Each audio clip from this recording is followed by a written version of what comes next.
Excellence, M. Bassirou Diomaye Diakhar Faye, président de la République du Sénégal, en donnant le 17 novembre 2024 une majorité qualifiée de 130 députés à la liste du parti au pouvoir, le PASTEF. Je remercie particulièrement le président de la République pour sa confiance renouvelée en ma personne en me demandant de continuer à diriger le gouvernement après ces élections nationales qui nous permettent de mettre en œuvre, avec le concours de toutes les forces vives de la nation, l'agenda de transformation porté par la vision d'un Sénégal souverain, juste et prospère. C'est dire que le gouvernement continuera à se mobiliser pour faire face aux urgences économiques et sociales. Il s'agira aussi d'assurer le succès de la campagne de commercialisation agricole, d'accentuer la lutte contre la vie chère et l'amélioration du pouvoir d'achat. Il s'agira de redresser les finances publiques à travers l'adoption prochaine de la loi de finances pour l'année 2025, l'exploitation optimale de nos ressources naturelles et la relance de l'économie nationale. Le gouvernement veillera à l'accélération des processus de reddition des comptes, à la stabilisation et la modernisation soutenue des systèmes sanitaires, scolaires, universitaires, agricoles, industriels, à la promotion de la citoyenneté, de l'employabilité et de l'emploi des jeunes ainsi qu'à l'autonomisation économique des femmes, à la protection des groupes vulnérables, notamment les personnes vivant avec un handicap, au soutien au développement du secteur privé national pour promouvoir de véritables champions dans tous les secteurs demeure un impératif. Voilà pourquoi l'adoption de la loi sur la souveraineté économique, basée sur le principe du patriotisme, s'érige en urgence. Aux réformes et investissements indiqués et urgents pour booster la productivité, à la poursuite du travail de réappropriation de nos ressources naturelles. Le gouvernement reste également attaché à la valorisation de nos terroirs et territoires, avec l'activation des pôles dans une dynamique de consolidation du vivre ensemble et de renforcement de la sécurité nationale. C'est dire que le gouvernement poursuivra inlassablement ses actions pour préparer l'avenir. Redonner à davantage confiance aux jeunes qui doivent apprendre, se former, investir, vivre et réussir au Sénégal. Loin des mirages de l'immigration, avec, bien sûr, l'accompagnement soutenu de l'État. Autrement dit, notre gouvernement va toujours rester un gouvernement de solutions, de réalisations et de résultats pour asseoir le progrès économique et le bien-être des Sénégalaises et Sénégalais. Le ministre secrétaire général de la présidence de la République va donner lecture de la nouvelle composition du gouvernement tout à l'heure après la version Wolof. J'en profite pour informer de la tenue d'un conseil des ministres exceptionnel demain mardi 3 décembre pour anticiper sur le déplacement prochain du président de la République hors du territoire national. mbokk yi asalaamaaleykum gannaaw bi ñu taxawalee 15e législature bi nga xam ne mooy ñi nga xam ne ñoo war a toogal askan wi fële ci assemblée nationale tey ñu taxawal bureau assemblée nationale fal président bi ak ay vice-président am ak questeurs yi ak ñi nga xam ne mooy secrétaire élu njiitum réew mi président Bassirou Diomaye Faye dafa jël ndogal xaw a defaraat tuuti gouvernement bi ndax xam ngeen ni kenn ci ñi doon toog ci gouvernement boobu tey moom la ñu tabb mu war a jiite assemblée nationale. ndogal boobu nag jël na ko te soppiwul limu ministres yi nga xam ne ñaar fukk ak juróom la ci ay ministre ak juróomi secrétaire d'État boo ko dajalee yëpp muy fanweer loolu soppiwu ko ñu ngi kon dellu gërëm ak sant ak delloo njukkal askanu Sénégal mi nga xam ne ci élection yi ñu jóge dellu nañu feddali seen kóolute ci président Bassirou Diomaye Faye bi nga xam ne juróom ñetti weer ci gannaaw tàbboon nañ ko njiitum réew ci naka ci jox ko majorité bu am doole assemblée nationale bu mun a wéyal li nga xam ne mooy programme am gannaaw gi it ñuy dellu di gërëm président de la république mi nga xam ne wéyal na kóoluteem ci ñun ngir ñu jiite gouvernement bi mun a appliquer wala doxal li nga xam ne mooy programme am ñuy dalal xelu Sénégalais ni gouvernement boobu nag ci tànk yi mu taxee woon ci juróom ñetti weer yi tey yàlla matal na mbir mi wala gën na ko yembal bi ñu joxee majorité assemblée nationale dina continuer li mu doon def tey la ciy gën a teg tànkam bokk na ci loolu mooy campagne agricole bi ñuy dugg mooy lépp loo xam ne lu nit jiwoon la moo xam gerte la moo xam saalu darkase yi la moo xam produit maraîcher horticole yi la ñebbe geeg ceeb beeg ñoom seen ñu war a jublu nag ci ñooñu nga xam ne baykat yi war nañ koo jaay gouvernement bi dina jël matuwaayu mat sëkk ba campagne agricole boobu dox ni mu war a doxee gouvernement bi dina continuer liggéey ci jubbanti li nga xam ne mooy koom-koomu réew mi ndax yéen ñëpp dégg ngeen ñu ci fan yële ci gannaaw bi ñu càmbaree mbir yi xayma ko bu baax xoolaat ko li nga xam ne gis nañ ko ci koom-koomu réew mi rawatina ci boru réew mi waaye it ci li nga xam ne moom la tubaab di wax déficit mooy li manqué ci suñu doole pour ñu mën a mottali budget bi liggéey boobu nag gannaaw def nañu constat bi ba gis ni fañ ko nattoon weesu na foofu ci la gouvernement bi door jël ay matuwaay pour loolu yëpp ñu jubbanti ko liggéey boobu ñu gaaral Sénégal yëpp dinañ ko continuer te ci fan yi di ñëw dinañ ci gën a waxtaan ak yéen ci ay mesures ak ay yéene yi nga xam ne wala ay ndogal yoo xam ne gouvernement bi fas na koo doxal ñu leen di wax it ni li nga xam ne lu ñu war a def la ci ay coppite ci li nga xam ne mooy doxalin réew mi rawatina ci wàllu loi ba nga xam ne lu tubaab di wax productivité mooy li miñ mi di meññ ci liggéey soo dugalee alal ci liggéey li muy meññ ñu mën koo yokk bu baax a baax a baax ak li nga xam ne sumb nañ ko ci alalu réew mi ñu téye ko ci réew mi alalu réew mi ñu téye ko ci réew mi loolu di lu am solo moo xam bépp xeelu alal li nekk ci géej gi li nekk ci ressources naturelles yi pétrole phosphate zircon ak leneen moom liggéey bu am solo buñ ci sumb ñuy gaaral sénégalais ni dinañ ko accélérer ba lépp loo xam ne moomeelu Sénégal la àqu Sénégal la ñu téye ko fii ci biir réew mi gannaaw gu ñu séddale ko ci ni mu gën a rafetee waaye it li nga xam ne mooy reddition des comptes mooy képp koo xam ne mës nañ laa dénk te yemoo fa nga war a yem ba jaxase poosu askan bi ak sa poos ñu fexe ba loo jëloon te moom moo ko ñu delloo ci biir réew mi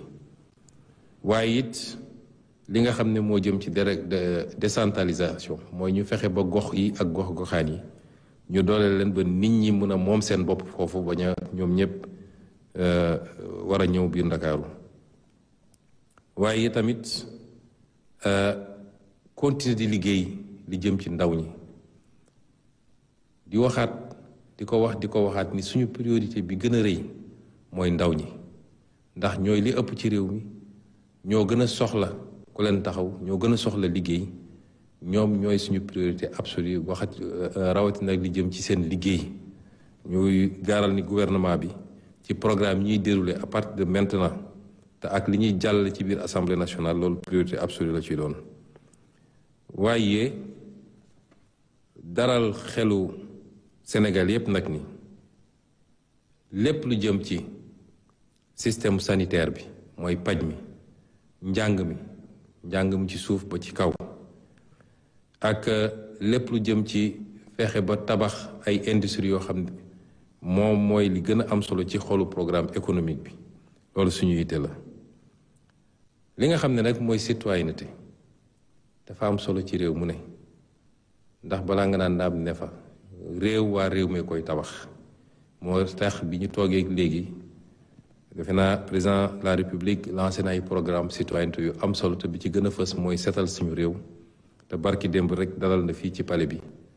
ay nit yoo xam ne ràññee nañ leen ci seen taxawaay ci anam bu demee noonu ñi nga xam ne it ay groupe vulnérable lañ ñi nga xam ne yàlla daf leen nattu laago wala yu mel noonu priorité la ci réew mi priorité la ci programme président Bassirou Diomaye Faye priorité la ci gouvernement bi ma jiite te dina am lu bëri luñ ciy liggéey ba wàññi seen coono waaye may leen ba ñu mën a considérer seen bopp sénégalais comme sénégalais yëpp. li nga xam ne mooy secteur privé bi tamit dañoo yàgg a wax ni ñun patriotisme économique la ñu wax mooy secteur privé boo amul doole ci réew moom mënul am koom-koom te boo développé wul sa secteur privé yi jógee ci àll ba ñëw jël koom-koom réew mi kon lépp lu ñu war a def pour gunge leen bokk na ci nag benn loi boo xam ne day jëm ci li ñuy wax patriotisme économique mooy naka la ñuy def ba aar koom-koomu réew mi ba mu gën a jëriñ doomu réew mi loolu bokk na ci gis-gis yi kon mbokk yi mënoon nañu gën a guddal mais am na loo xam ne dañ ko tënk fan yi ci waxtaan gu yaatu gu ñuy am ak askan wi waaye li gënoon a am solo ci ndaje bi mooy ñu wax leen coppite yu ndaw a ndaw yi nga xam ne am na ci gouvernement bi te mënuloon ñàkk gannaaw bu kenn ci gouvernement bi génnee dem assemblée nationale ñuy daaneel ci yéegal ñëpp ni ëllëg incha allah président de la République dina taxawal conseil des ministres yéen ñëpp xamoon ngeen ni par mercredi lañ ko daan def waaye comme njiitu réew mi dafa war a tukki te bëgguñu liggéey bi tardé moo tax mu anticiper ko ba ëllëg incha allah dinañ taxawal conseil des ministres fii palais de la République ñu leen di gërëm di leen sant di jox kàddu gi secrétaire général de la présidence de la République mu jàngal leen coppite yi jërëjëf. Merci, Monsieur le Premier ministre. Décret numéro 2024-3326 mettant fin aux fonctions de ministre et fixant la composition du gouvernement. Le président de la République, vu la Constitution, notamment en ses articles 49, 53, 56 et 57, vu le décret numéro 2024-921 du 2 avril 2024 portant nomination du Premier ministre, vu le décret numéro 2024-939 du 5 avril 2024 portant nomination des ministres et secrétaires d'État et fixant la composition du gouvernement, sur proposition du Premier ministre, décrète,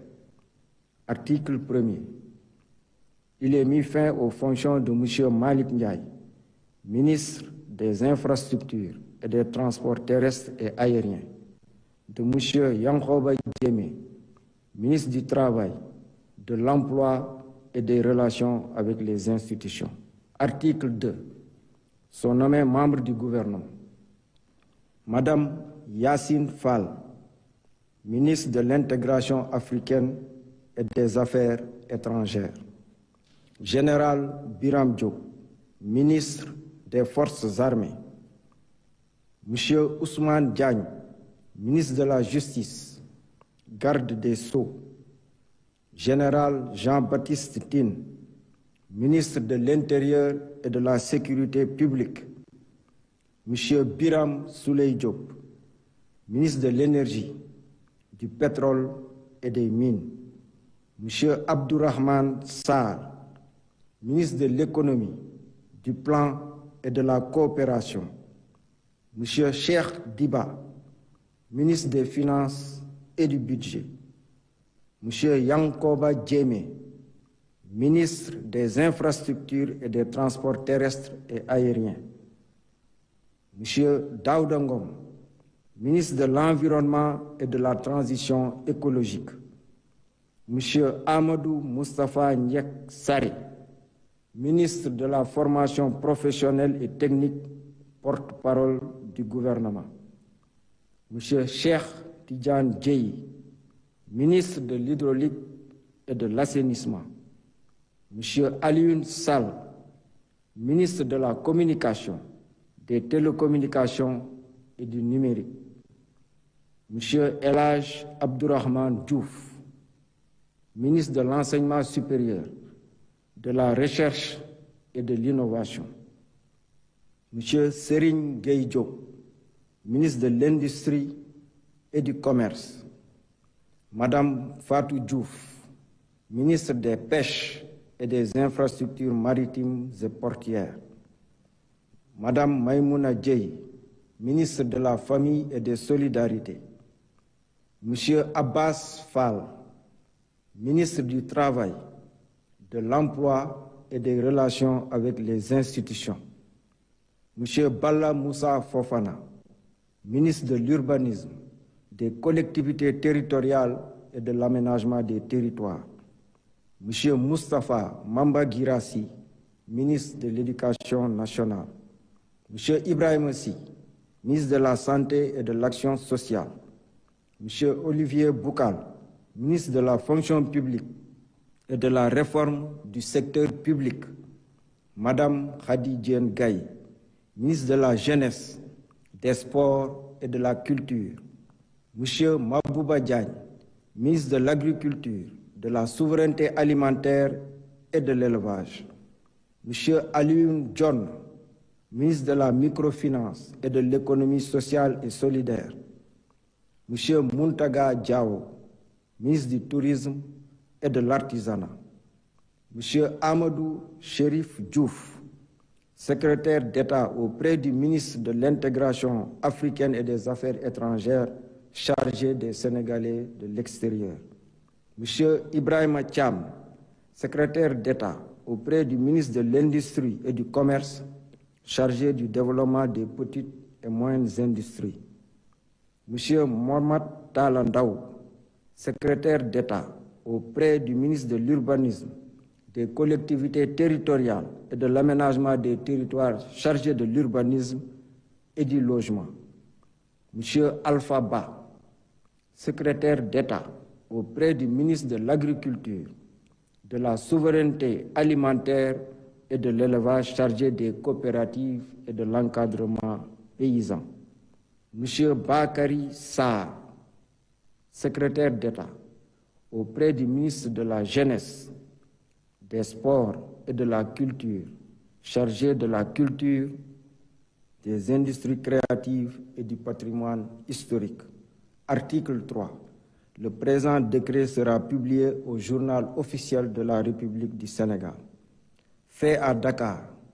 le 2 décembre 2024 par le président de la République,